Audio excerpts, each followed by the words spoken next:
अरे यार, हमारे पतियों ने ये हमें कहाँ भेज दिया। कितनी बारिश हो रही है यहाँ, और पूरे रोड पर कितना गंदा पानी भरा है, और अब तक कोई हमें लेने क्यों नहीं आया।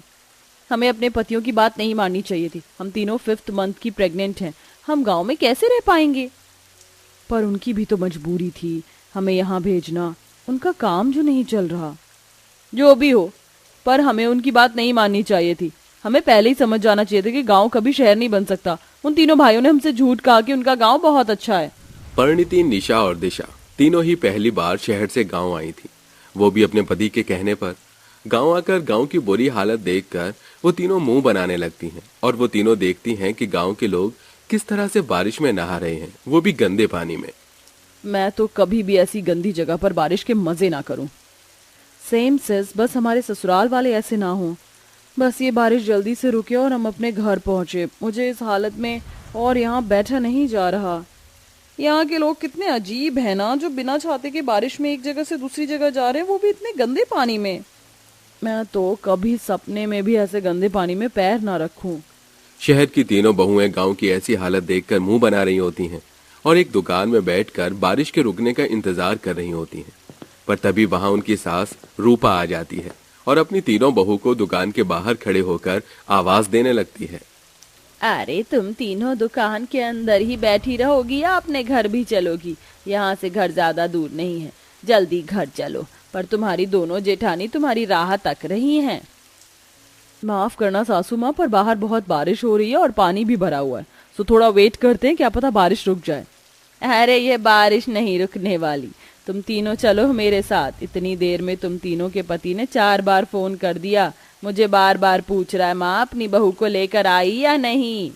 इतना बोलकर रूपा खुद दुकान में जाकर चली जाती है और अपनी तीनों बहू का हाथ पकड़कर जबरदस्ती उन्हें गंदे पानी में बारिश में भीगते हुए घर ले जाती है, जहां वे तीनों देखती हैं कि उसकी दोनों गांव की जेठानी गर्भवती होने के बाद भी गोबर से घर की लिपाई कर रही हैं। छी, गोबर से इंसान दूर जाता है और आप उसी गोबर से घर में पोछा लगा रही हैं। अरे हम गोबर से पोछा नहीं लगा रहे, ये गोबर से लिपाई कर रहे हैं घर की।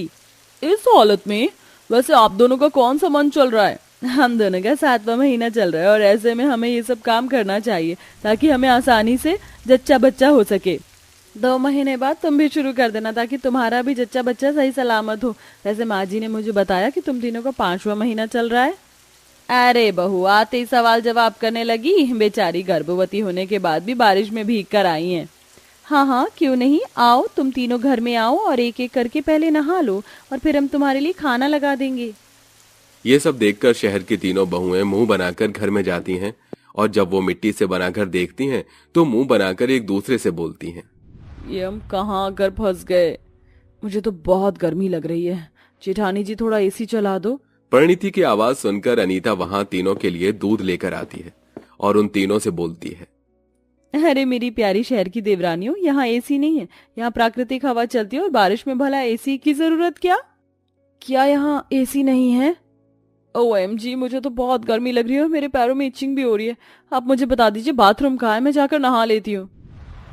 चलो मैं तुम तीनों को बाथरूम दिखा देती हूँ। तुम तीनों जल्दी से नहाकर ये दूध खत्म कर लेना। अपनी देसी भैंस का देसी दूध है।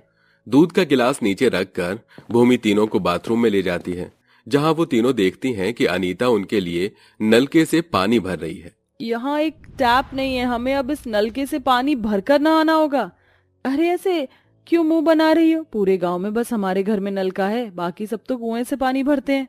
पानी भरकर अनीता और भूमि वहां से चली जाती हैं और सबसे पहले परिणीति नहाने जाती है और इसी बीच भूमि अपनी दोनों देवरानी को गौशाला में ले जाती है, जहां वो अपनी भैंसों को नहलाती है।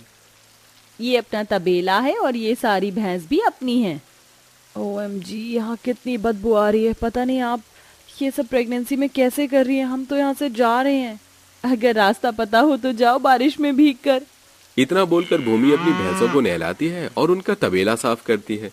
ये देखकर निशा और दिशा को बड़ा गंदा लगता है और वो दोनों वहां से जाने लगती हैं। पर तभी उन दोनों का पैर गोबर में पड़ जाता है। छी, मेरा पैर।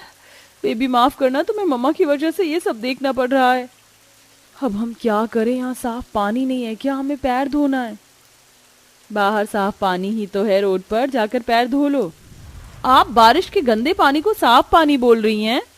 बारिश का ही तो पानी है। हम तो बारिश में रोज नहाते थे, पर जब से गर्भवती हुए तब से नहाना बंद कर दिए। और एक तुम दोनों हो जो बारिश के पानी को गंदा बोल रही हो। अनीता उन्हें बारिश के गंदे पानी में पैर धोने के लिए कहती है, पर वो दोनों ऐसा नहीं करती। जिसके बाद भूमि टोकरी में सारा गोबर भर लेती है और बारिश के रुकते ही अपनी दोनों देवरानी के साथ अपने घर जाती है, जहां अनीता घर के अंदर ही उपले बनाने लगती है। आप गोबर को हाथ से उठाकर दीवार पर क्यों चिपका रही हैं? बेकार ही आपके घर की दीवार गंदी कर रही हैं। अरे मैं दीवार गंदी नहीं कर रही, मैं उपले बना रही हूँ। आने वाले समय में हम इसी से तो खाना बनाएंगे। बारिश की वजह से खेत की लकड़ियां ला पाना मुश्किल हो जाता है, उसी समय पर ये उपले ही काम आते हैं। मैं तो यहाँ जब से आई हूँ तब से गंदगी ही देख रही हूँ। कभी भैंस को नहलाना, कभी उनका गोबर साफ करना, कभी उनका दूध निकालना, और अब गोबर से दीवार गंदी करना। सही कहा तुमने। पता नहीं गांव के लोग इतनी गंदगी में क्यों रहते हैं। इतना बोलकर वे तीनों मुंह बनाकर वहां से चली जाती हैं। अब इसी तरह से कुछ दिन बीत जाते हैं और एक दिन भूमि जबरदस्ती अपनी देवरानी निशा को अपने साथ भैंस के तबेले ले जाती है और उसे भैंस का दूध निकालने को कहती है। देवरानी जी, वो अभी बारिश हो रही है, वरना मैं आज आपको खेत दिखाने के लिए ले जाती, पर जब तक बारिश रुक नहीं जाती तब तक आप भैंसों की देखभाल करना सीख लो। हमारी गर्भावस्था के बाद आप तीनों को ही ये सब करना पड़ेगा। आपका दिमाग तो ठीक है, मैं इन गंदी भैंसों को हाथ तक नहीं लगाने वाली। इससे मेरे होने वाले बच्चे पर बुरा असर पड़ सकता है। अरे हमने कब कहा कि तुमको इन्हें हाथ लगाना है? अरे तुम्हें तो बस इनका दूध निकालना है। इतना बोलकर भूमि भैंसों का दूध निकालने लगती है। ये देखकर परिणीति वहां से बारिश में भीगते हुए घर की तरफ भागती है। ये देख भूमि बड़ी हैरान होती है और घर आकर अपनी सास से कहती है, माँ जी, आपकी तीनों शहरी बहू का कुछ समझ ही नहीं आता। माँ जी, हम भी तो गर्भवती हैं, पर फिर भी हमें न बदबू आती है और ना कोई दिक्कत परेशानी होती है काम में, पर इन्हें हर काम से दिक्कत है। अरे बहू, वो तीनों शहर में रहती हैं, उन्होंने कभी ये सब नहीं किया। तू उनको छोड़ और मेरे सर में सरसों का तेल लगा दे। माँ जी, हम तो सोच रहे हैं कि हम अपनी तीनों देवरानी के सर में भी तेल लगा दे। वो तीनों कभी सर में तेल नहीं लगाती, बाल बिल्कुल चिड़िया के घोंसले की तरह लगते हैं। भूमि अपनी सास के साथ बैठकर अपनी देवरानियों का मजाक बना रही होती है, पर तभी वहां उसकी तीनों देवरानी बात सुनते हुए वहां आ जाती हैं। आप गांव की गंवार औरतें को क्या पता फैशन क्या होता है। सही कहा, इन लोगों को ना तो कपड़े पहनने का ढंग है और ना ही रहने का। मुझसे और बर्दाश्त नहीं हो रहा ये सब। मैं जा रही हूँ अपने पति को फोन करने। इतना बोलकर दिशा जैसे ही अपने पति को फोन करने लगती है, वो देखती है कि उन तीनों के पति घर आ जाते हैं। अपने पतियों को देखकर तीनों जल्दी से उनके पास जाती हैं और उनसे कहती हैं, अच्छा हुआ जो आप तीनों आ गए। आपने हमें झूठ बोलकर यहाँ भेजा, ये बोलकर कि आप बहुत अमीर हैं। आपका गांव नहीं बल्कि शहर है। अरे परिणीति, यहाँ के लोग देसी हैं और उन्हें देसी रहना, देसी खाना ये सब पसंद है, और हम तो खुद यहाँ हमेशा के लिए आ गए हैं। पर मुझे नहीं रहना, चलो यहाँ से। अरे हमारी बात को समझो, शहर में काम नहीं चल रहा, हमारी कंपनी बंद हो गई। पतियों के बार बार समझाने पर भी वो तीनों नहीं मानती, जिसके बाद उन तीनों के पति उन्हें साइड में ले जाकर सारी बात बताते हैं। बात को समझो, हमारा सब कुछ बिक चुका है, इसलिए तो तुम तीनों को यहाँ भेजा था। बड़ी मुश्किल से जान बचाकर हम तीनों यहाँ आए हैं। अब यहीं रहने में हमारी भलाई है, इसीलिए यहाँ के तौर तरीके सीख जाओ। उन तीनों को समझ में आ जाता है कि उनके पति ने झूठ बोलकर उन्हें गांव क्यों भेजा था। इसके बाद वो तीनों गांव में एडजस्ट करने के लिए तैयार हो जाती हैं और समय के साथ साथ धीरे धीरे गांव के तौर तरीके सीख जाती हैं।